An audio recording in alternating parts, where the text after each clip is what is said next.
Hey guys, welcome to my channel, and today we are going to study about the scalp.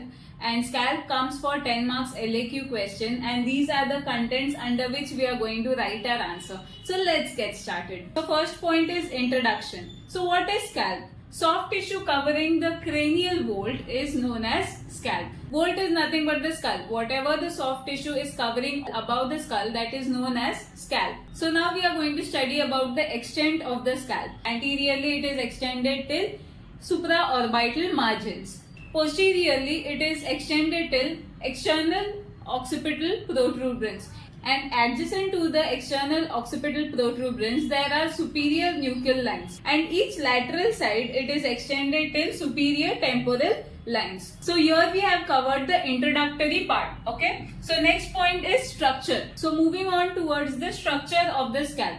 So it is made up of 5 layers. First is skin. Second is superficial fascia. It is also known as connective tissue. Third is deep fascia, which is in the form of epicranial aponeurosis or gallia aponeurotica and has occipitofrontalis muscle. We'll discuss it in detail further. Fourth is loose areolar tissue and fifth is pericranium. So that makes the word scalp, that is skin, connective tissue, that is superficial fascia, A is aponeurosis, N is loose areolar tissue and P is pericranium. So now we are going to discuss each of this in detail. So the first structure of the scalp is skin. Okay, so there are 3 points to cover in the skin. First is it is thick and hairy. Okay, it is thick and hairy. Second point, it is connected to the aponeurosis through the connective tissue, that is superficial fascia. Okay, the skin is connected to the aponeurosis through the connective tissue.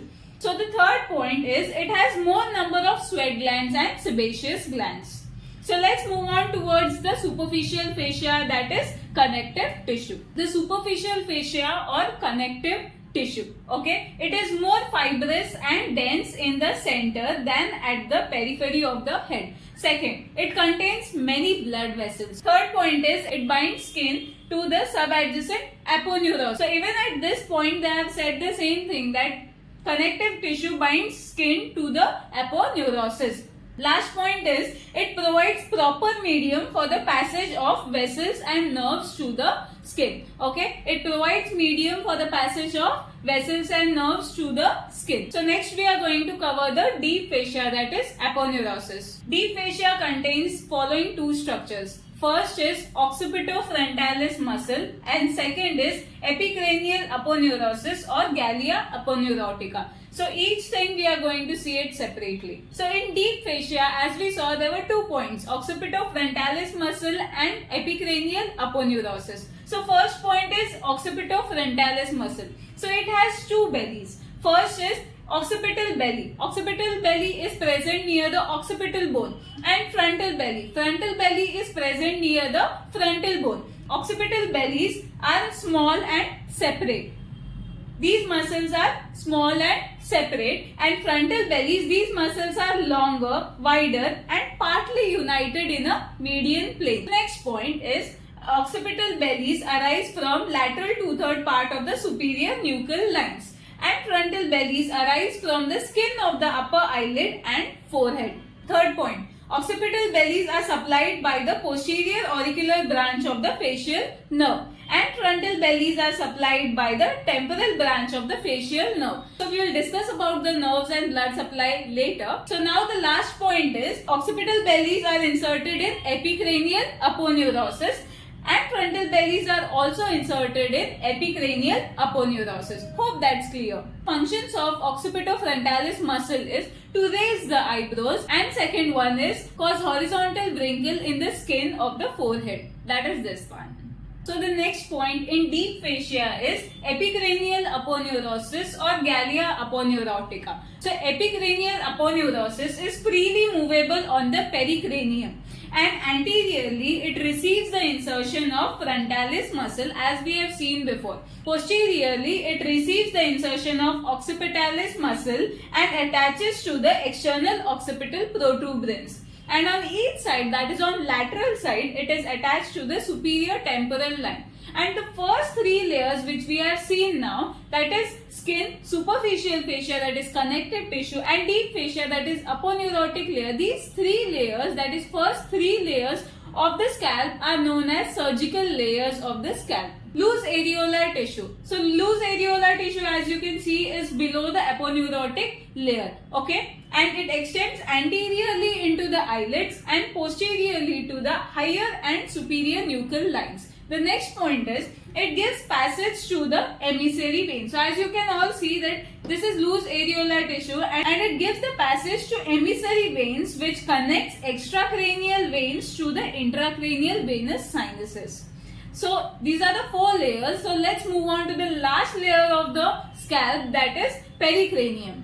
Pericranium is the fifth layer of the scalp, and it is loosely attached to the surface of the bone. Surface of the bone in the sense the skull. Okay, and the third point is it is firmly adherent to the sutures. So these are two contrasting points. It is loosely attached to the bone and it is firmly attached to the sutures of the skull. These were the five layers, that is skin, superficial fascia or connective tissue, deep fascia or aponeurotic layer, fourth is loose areolar tissue, and fifth was the pericranium. So now we are going to study about the blood supply of the scalp. So arterial supply and the venous drainage. Arterial supply, again it is divided into two parts. First is in front of auricle and behind the auricle. So in the diagram, these are the auricles, and in front of the auricle, supratrochlear artery, supraorbital artery and superficial temporal artery. And behind the auricle is posterior auricular artery and occipital artery. And the venous supratrochlear vein, supraorbital vein, posterior auricular vein and temporal vein. Lymphatic drainage of the scalp. There are three lymph nodes where lymphatic drainage takes place. First is preauricular or parotid lymph nodes, posterior auricular or mastoid lymph nodes, and third is occipital lymph nodes. So now let's study the nerve supply of the scalp. It is divided into two parts, in front of the auricle and behind the auricle. In front of the auricle, again there is a sensory nerve supply and there is motor nerve supply. In sensory nerve supply, there are 4 sensory and 1 motor. As well as in behind the auricle, there are 4 sensory and 1 motor. So let's see. In front of the auricle, there is supratrochlear nerve, supraorbital nerve, zygomaticotemporal nerve and auriculotemporal nerve. And 1 motor, that is temporal branch of facial nerve. And behind the auricle, there are 4 sensory and 1 motor nerve. Sensory nerve supply are greater auricular nerve, lesser occipital, greater occipital and third occipital nerve. And the motor nerve supply are posterior auricular branch of facial nerve. So I hope that's clear. So now let's move on towards the last topic of our chapter, that is clinical anatomy. When epicranial aponeurosis is divided transversely, wounds of the scalp gape. Gape in the sense they wide open. Okay, scalp has abundant sebaceous gland, as we have already seen in the skin part of the scalp. So scalp has abundant sebaceous gland, so it is common site for sebaceous cyst. Third, wounds of the scalp bleed profusely because vessels are prevented from retracting by the fibrous fascia. Next, scalp is rich in nerve supply, so inflammation in the scalp causes much pain. Loose areolar tissue of the scalp is known as dangerous area of the scalp because it contains emissary veins which transmits infection from the scalp to the cranial venous sinuses. So this can be asked as an MCQ in your exams. The last point in clinical anatomy is collection of blood in loose connective tissue causes generalized swelling of the scalp. The blood may extend anteriorly into the nose and the eyelid and produces black eye. So now we have covered all the points that have to be written in your exams. Thank you very much for all your support and love. And I hope it is helpful. And if it did help you, do like, share and subscribe. Thank you.